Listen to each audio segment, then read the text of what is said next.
renewable and non-renewable sources of energy. What are resources? Resources क्या होता है? What is the meaning of resource?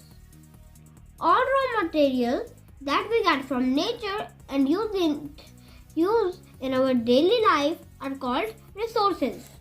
जो कच्चा material हमें नेचर यानी प्रकृति से मिलता है और फिर हम उसको अपनी डेली लाइफ में यूज करते हैं, उसको रिसोर्सेज कहते हैं. एयर, हवा, वाटर, पानी, लैंड, जमीन और सॉइल, मिट्टी, फॉरेस्ट एक्सेट्रा बाकी के आर ऑल नेचुरल रिसोर्सेज. ये सब क्या है? नेचुरल रिसोर्सेज है. अब रिसोर्सेज आर ऑफ दो टाइप के रिसोर्सेज होते हैं. कौन कौन से होते हैं वो? रिन्यूएबल रिसोर्सेज जो नया पकाया जा सके, और नॉन रिन्यूएबल रिसोर्सेज मतलब एक बार गया तो गया बस.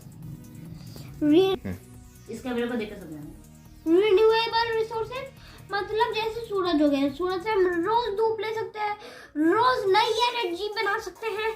बट आपके गाड़ी में एक बार पेट्रोल डल गया और धीरे धीरे अर्थ से पेट्रोल खत्म हो गया, फिर पेट्रोल रफा चक्कर हो गया. आज के बाद कभी पेट्रोल नहीं. फिर दोस्तों अगर कभी ऐसा दिन आया तो आपको इलेक्ट्रिक व्हीकल्स खरीदने पड़ेंगे. पता नहीं कितने के आते होंगे, मेरे साथ तो प्रॉब्लम ही हो जाएगी. आई विश ऐसा दिन कभी ना आए और बहुत बढ़िया है. और अगर कभी ऐसा दिन आए तो बाकी देशों का पेट्रोल भारत के अंदर आ जाए. अब रिन्यूएबल रिसोर्सेज और नॉन रिन्यूएबल रिसोर्सेज हमने पढ़ लिया. अब रिन्यूएबल रिसोर्सेज कैसे होते हैं वो देखना. तो स्टार्ट करते हैं सोलर एनर्जी से, जो कि सबसे सिंपल काइंड की है. अब solar energy is the energy we get from the sun. Solar energy हमें सन से मिलती है. Solar energy is used to cook food, heat water, light, streets etcetera. ऐसी चीज़ों में हम सोलर एनर्जी का यूज़ करते हैं. और ऐसे में हम सोलर पैनल से इलेक्ट्रिसिटी पैदा कर सकते हैं और फिर उसका यूज़ कर सकते हैं. Hydro energy is the energy we get from water.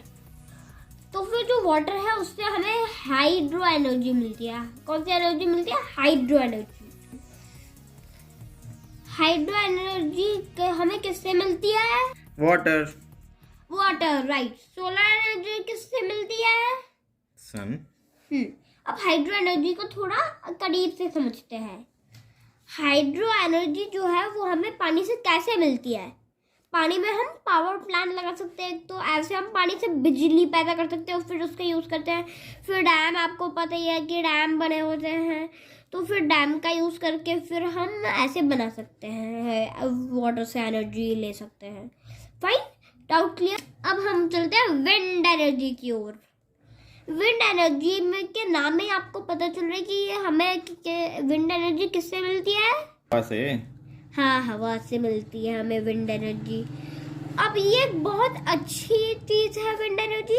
Wind energy की सबसे अच्छी बात क्या है कि ये विंड एनर्जी कभी नहीं रुकेगी. ऑल टाइम आपको 24 घंटे बिजली मिलती रहेगी. क्यों? क्योंकि ब्लेड्स जो होती है एक विंड टर्बाइन की, वो विंड पर चलती है और फिर वो ऐसे बिजली पैदा करती है और फिर से आपको लाइट मिलती है. विंड एनर्जी हमें विंडमिल से मिलती है. इसका यूज़ करके हम ग्रेन्स उगा सकते हैं, फसल उगा सकते हैं और फिर ऐसे बहुत सी चीज़ें हम कर सकते हैं.